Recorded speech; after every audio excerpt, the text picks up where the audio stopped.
Ошо Бакиевдер каржылап кун катары, материалдык, моралдык компенсация катары бизге ушу фабриканы салып берди.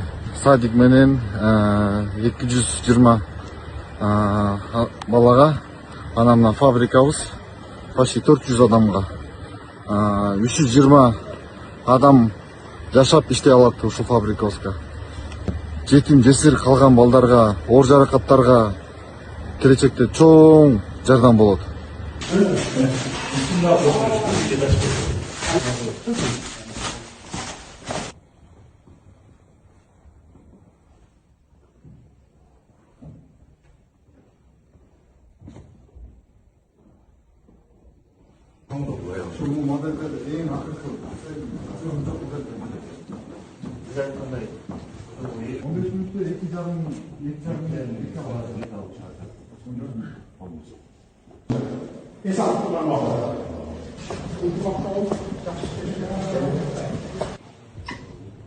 Amerikan eğitimden bulmayımız sizge dengellik var. Konuda olduk mu engel?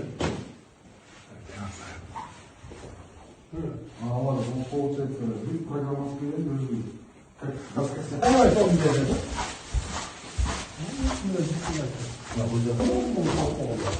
Yok,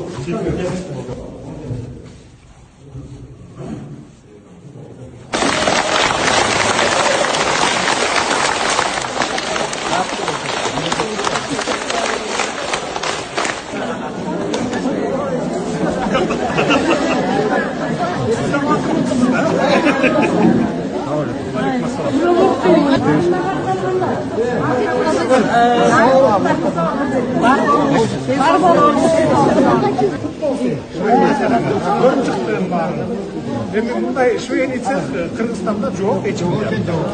Ben özüm görüp alıp hazır taң kalып oturam mına. Машинкалары, акыркы модель, анан Өзбекстанда эле бар эле жанагында эме кылып берет го сразу. Закроешь. Жакшы болуп тур, кут болсун. Бала бакчасы менен. Локациясы жакшы жерде. Я Ош базары билесиңер, көчкүлөр. Августка чейин көчүнөбүз, Ош базары буяктабыз. Ар жак автовокзал, бияк аэропорт, сен шаар чоңойду да. Куттан бирден комнатаны алсак да болот.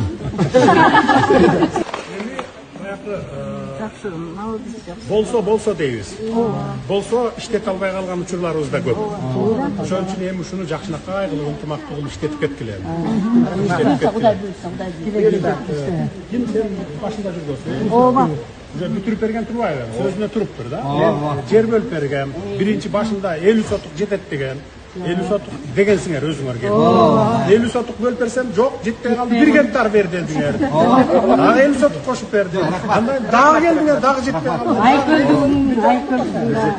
Бир жетти мына 2 гектар жер бердим башында. Мен башында ойлодум, ай салбайт го деп. Бүгүн көрүп отурам, салып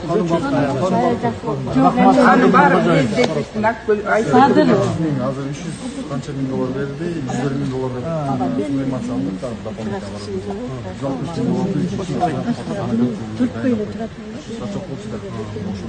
Оборотуңарга дагы барбы? Бар, 100 миң доллар. Анан эми жакшы иштетип кеткиле дегеним, биз кыргыздар адатыбыз бар эмеспи?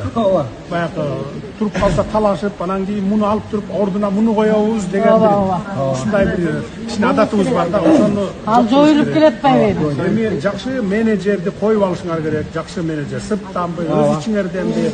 Анан эң негизгиси ынтымагыңар болуш керек. Ынтымак болсо, анан ошол жерде ырысык болот.